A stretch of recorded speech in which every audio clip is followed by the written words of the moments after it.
A prayer without miracles. The loneliness in the garden.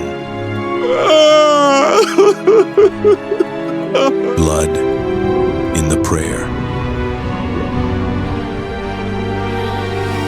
The invisible burden.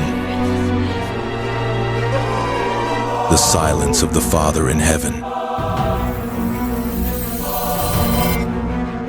Your will be done, not mine. The angel came after he surrendered. The secret within obedience. Jesus and the door of pain.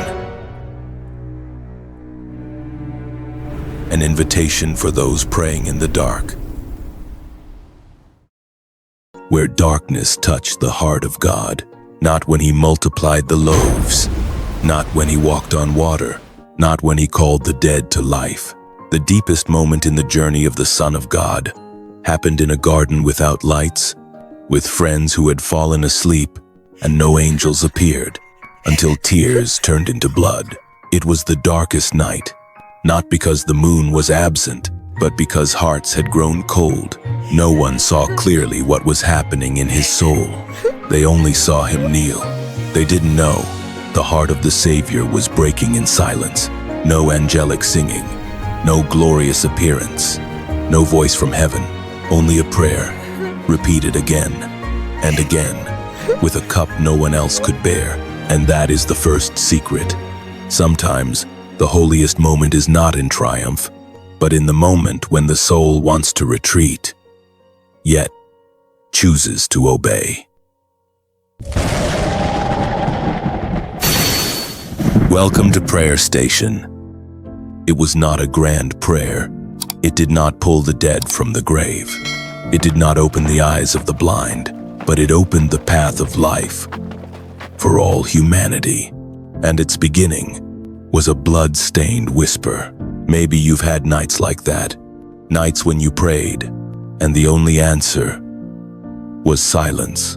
But maybe the secret of Gethsemane, the secret of the dark night, is where love becomes the most real. If you've ever collapsed in tears, if you've ever felt you couldn't face the morning light, if you've ever asked, "Why is God silent in my pain?" then this video is for you, because that dark night was not only his night, it is the night of each of us. And in that darkness, God left behind a prayer, not for you to memorize, but for you to survive. We begin, not with light, but with the one kneeling in a lonely garden, where the darkness touched his soul, and he did not run. A prayer without miracles. No one was healed in this garden. No blind eyes were opened. No dead were raised. That night, Jesus performed no miracles. He did not preach, did not call, did not judge. He only knelt and prayed. And what he asked for was not victory, not righteousness, not recognition from man. He only whispered one sentence, repeated 3 times, with the same longing, "If it is possible, let this cup pass from me." It was not a complaint, not a rebuke, not a sign of weakness. It was a sigh full of love, a sentence spoken from absolute honesty, that a part of him, so human, was trembling at the cost of redemption. And it is also where you and I realize he truly became like us, not just because he died, but because he dared to face fear and didn't hide it under spiritual appearance. He didn't suppress the truth. He didn't fake peace. He didn't deny human emotion. He laid it bare before the Father, in a holiness full of courage. He knew miracles don't always happen, and sometimes the cup does not pass. Yet he still prayed, not to change the Father's will, but to allow himself to break in the presence of the Father. That prayer did not shake the heavens, but it made hell tremble, because Satan does not fear the one who performs miracles. He fears the one who still chooses obedience, even when the miracle does not come. Have you ever asked for something 3 times and received no answer? Have you ever knelt in the night, hoping the answer would be, escape, but heard only silence.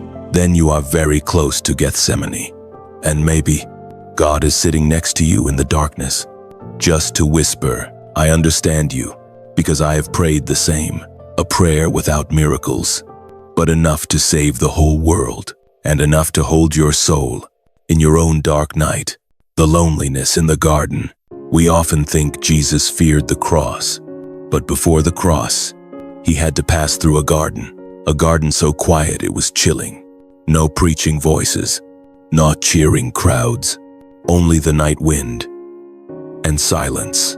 He was not beaten here, not interrogated here, no nails, no whips, but there was something even more painful: loneliness. His 3 closest friends had fallen asleep. In the moment he needed them awake, they drifted off. They weren't evil. They just didn't understand the depth of that night. No one did, because this wasn't a battle of flesh. It was a civil war of the soul. No one stood with him. No one interceded. No one saw him trembling. Only the Father. But even the Father stayed silent. Loneliness is not just having no one beside you. Loneliness is knowing no one truly understands what you are carrying. And that's what happened in the Garden of Gethsemane. Jesus didn't just feel afraid, he felt alone. No one came to help. No angel appeared in the first hour. No hand lifted him as he collapsed. Only a heart breaking apart. In silence. That silence was not the absence of the Father. It was the refining fire of a love that would not give up, even without any affirmation. We often ask, God, where were you when I was in my deepest pain? But in Gethsemane, he asked that very question, not because he doubted the Father, but because he chose to enter the depths of humanity, with all its fragile emotions, to save us from within our loneliness. You are not alone when you pray through tears, because someone once came to that garden before you and left his kneeling mark on the ground. We often search for God where the music plays, where there is light, but sometimes he is waiting for you in that silent garden, where no one understands you, no one sees your tears, no one knows what you are praying for. And in that very place, he says, I have been here before you, and I will not leave you. His loneliness broke the isolation inside your heart. Blood in the prayer. He was not wounded. No whips. No nailspirtsit. No soldiers had touched him yet. But blood had already flowed, not from wounds on his body, but from pressure in his soul. Scripture tells us he prayed so earnestly that his sweat fell to the ground like drops of blood, a real medical phenomenon, occurring when the soul is pressed to its extreme limit, when inner agony surpasses the body's threshold. That blood did not come from a blade, but from a whisper. Father, if it is possible, take this cup from me. A simple prière. Short, quiet, but beneath every word was the weight of all humanity. This wasn't a moment of trying to do something great. This was the moment he could no longer hide. Love was being crushed, and blood was seeping from a melting soul. We often think the blood was only shed at the cross, but the first shedding happened where no one saw, where there was no enemy, only alone with the Father. No one witnessed that blood. No one wiped it. No one offered comfort, because this was the price for unconditional obedience. Have you ever felt that?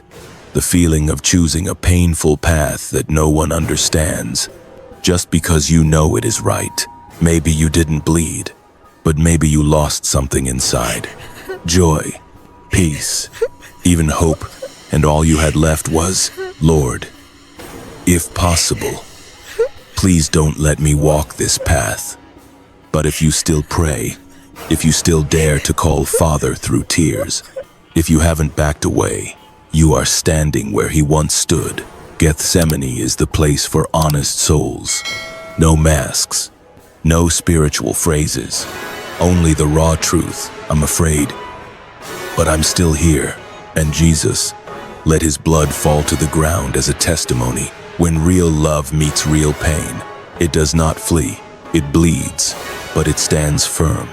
That is not weakness. That is the beginning of salvation. There is no cross without Gethsemane, no resurrection without a blood-soaked prayer. And if you are bleeding in silence, remember, he did it before you. And in that drop of blood, he didn't just save you, he understands you. The invisible burden on the ground, no one saw anything but a man kneeling, a body curled in the darkness, a man seemingly too weary to take another step. No ropes, no screaming crowd, no visible punishment falling upon him, but he was being crushed, not by humans, not by Rome, not by Judas, but by a weight with no form, no sound. And no one could understand sin, not one person's sin, but that of all humanity. From Adam to the last unborn child, that sin was not merely wrong actions. It was the fracture in the human soul, the silent cry of a world that forgot the call of heaven, and he, the only Son of God, chose to carry it all.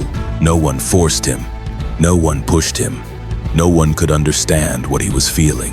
We often think of the cross as the place of suffering, but Gethsemane was where he first felt the weight of what he was about to bear, and what made his heart tremble was not the nails.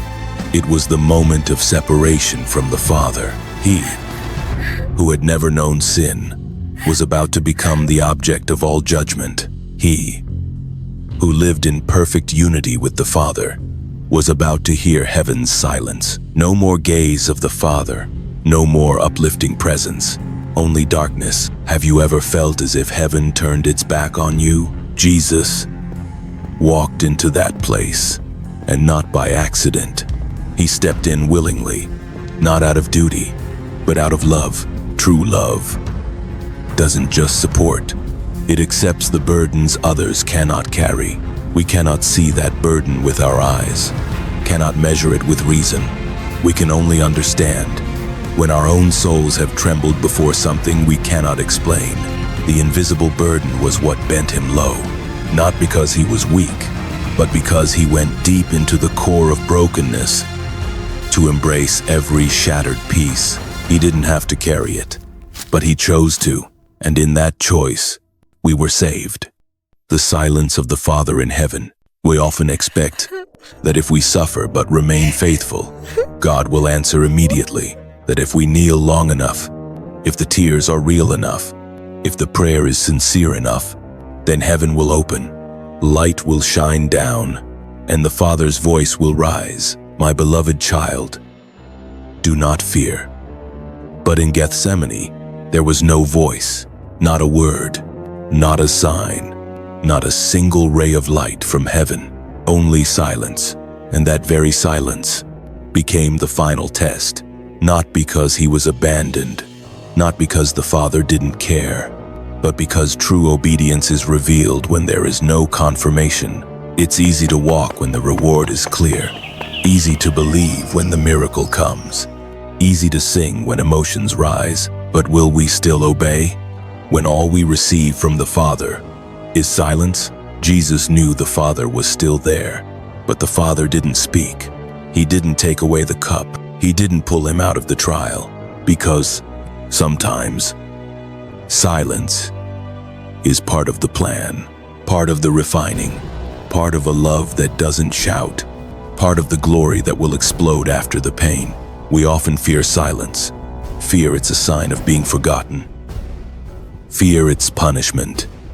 But if you've ever knelt and heard nothing, you are not lost.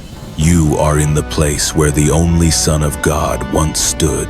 He didn't hear the Father, but he still spoke to the Father.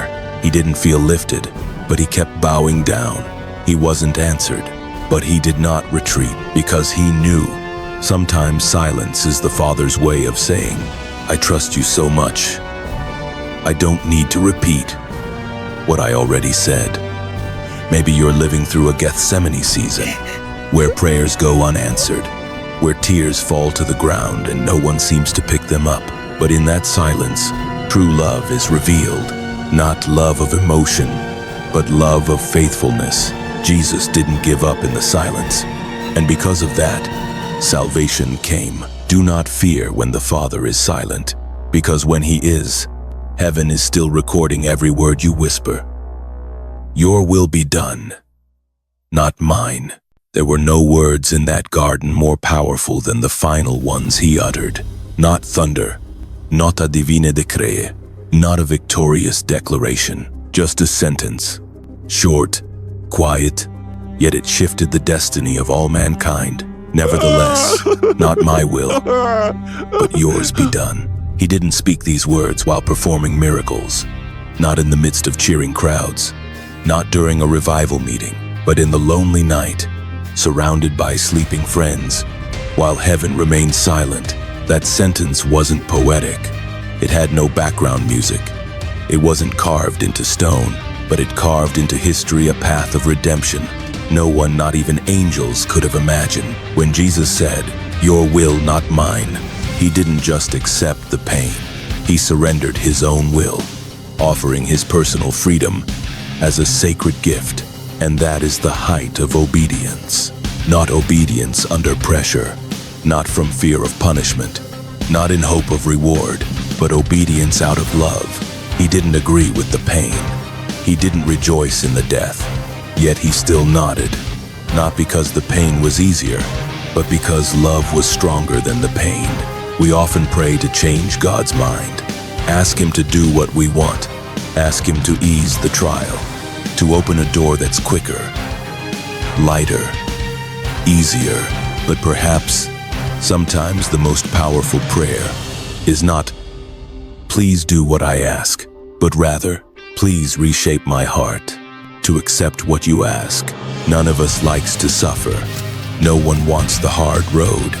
But sometimes, the hard road is the right one. Jesus walked that road. No one pushed Him.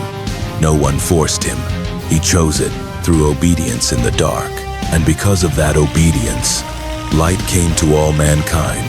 If today you're facing a narrow door, a no from heaven, a path you didn't choose, remember, the Son once chose the Father's will over His own, and in that very place, salvation was born. The angel came after He surrendered.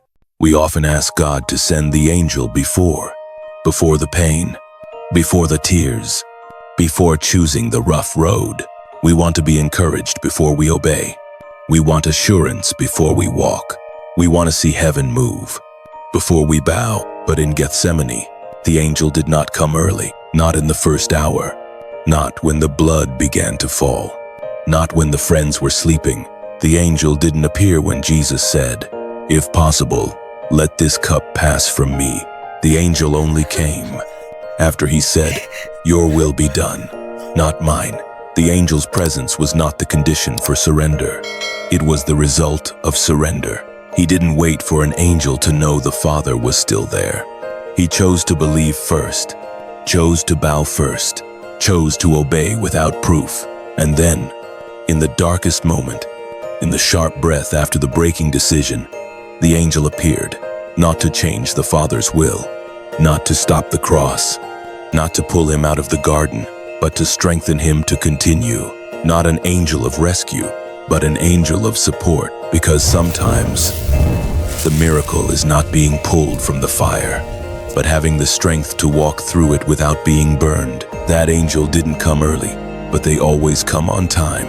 When you've given your deepest thing, when you've let go of the hardest part, when you're no longer holding on to your own will, and only this remains in your heart. I choose to believe, even if the Father is silent. That is when heaven is moved.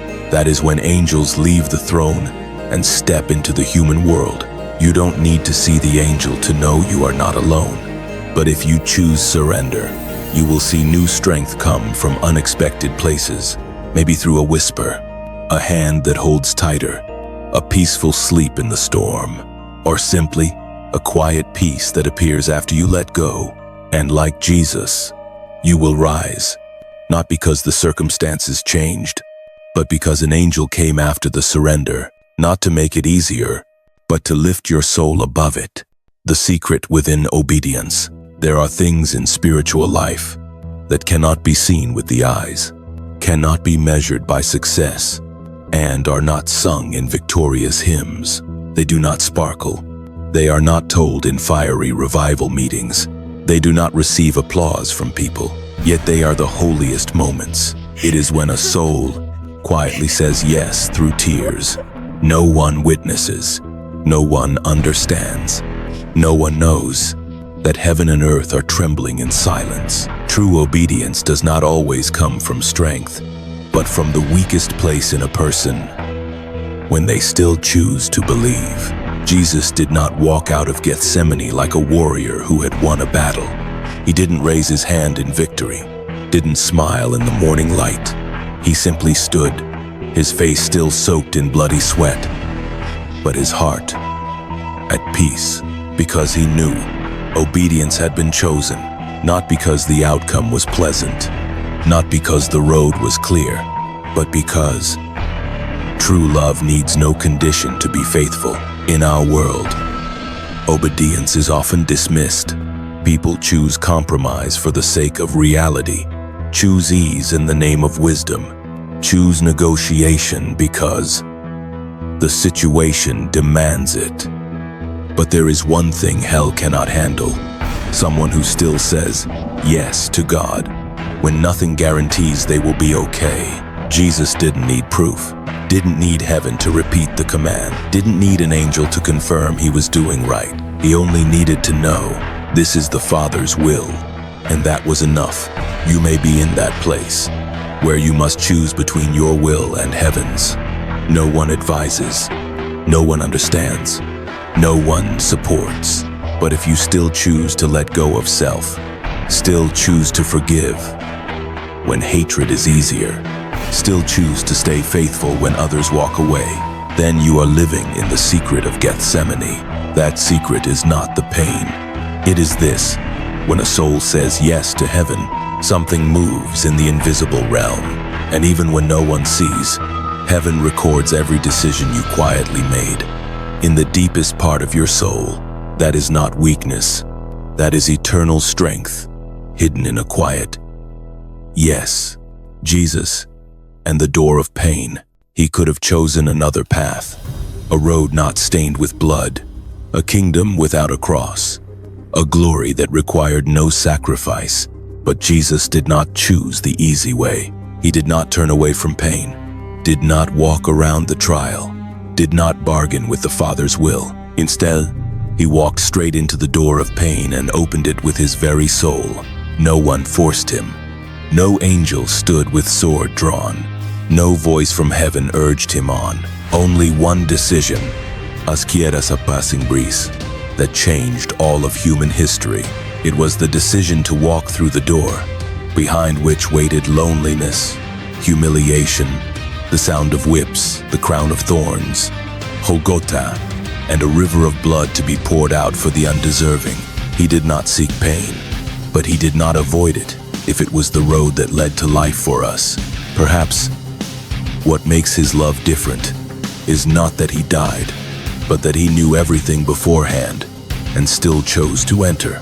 He knew Judas would betray, knew Peter would deny, knew the crowd would scream, "Crucify," knew he would hang naked between heaven and earth, and knew the Father's silence would last until the 9th hour. Yet he did not change his mind, did not turn around, did not take the safer road. He chose to walk into the door of pain, because behind that door was you, your name, your tears, your brokenness, the sin you once tried to hide, all wrapped up in one decision of true love. If you are standing before a hard door, a season of pain you cannot understand, a path no one advises you to take, a road with only darkness ahead, remember, Jesus once stood in that place too, and he chose to walk in, not because he didn't know pain, but because he knew true glory always lies beyond the deepest trial. Not every door of pain is from God, but there are doors you must walk through, not to be crushed, but to find yourself again, through the eyes of the one who walked before you. He opened the door, with blood, with tears, with a quiet yes in the darkest night, and because of that, life was given to you. An invitation for those praying in the dark. If you are in the night, where prayers fall to the ground with no reply, where your heart has knelt before your body could bow, where the last light has just gone out, and you have nothing left to hold but a broken breath, then this is the word for you. You are not abandoned. You are not lost in your own Gethsemane. You are not weak because you are crying. You are not a failure because you want to run. You are standing in the very place where the Son of God once knelt. He knows where you are. He knows the feeling of praying and receiving only silence. He knows the pain of being misunderstood by those closest. He knows the tears that fall onto cold ground with no one to wipe them.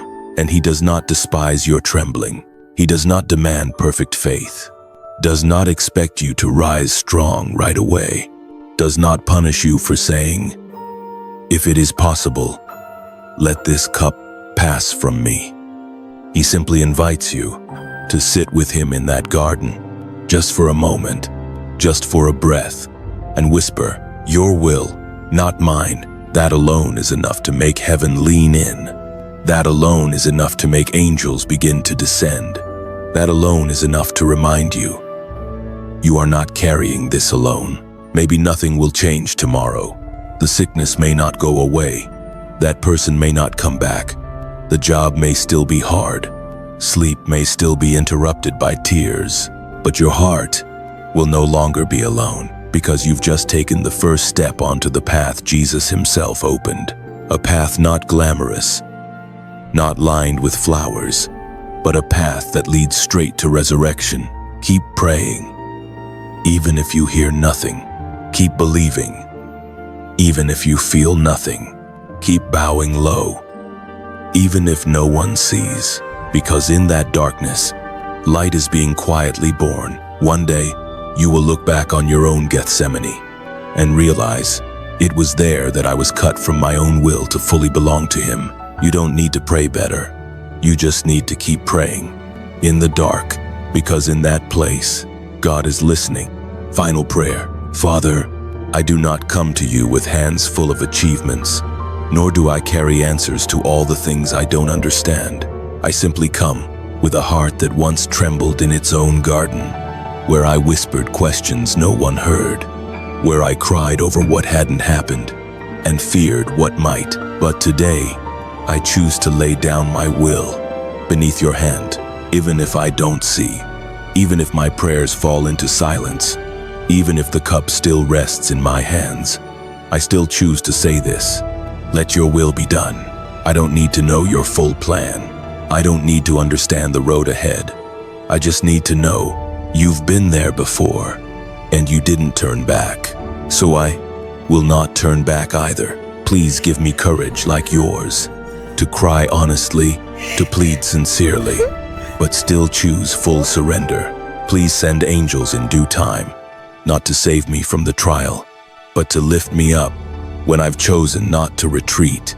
I know, in the darkness of Gethsemane, there is light waiting, not before the pain, but after the honest yes. And if someone is watching this video, whispering prayers through tears, please remind them they are not alone. Your only begotten Son once prayed the same way, and he is still interceding for them. Even now, may every soul weary from unanswered prayer find new strength in unconditional surrender, because in that place, life begins. Amen. If this video touched your heart, share it with someone praying in the dark. And don't forget to subscribe so you won't miss the next deep journey of faith. Thank you for listening and for not giving up while the darkness still lingers.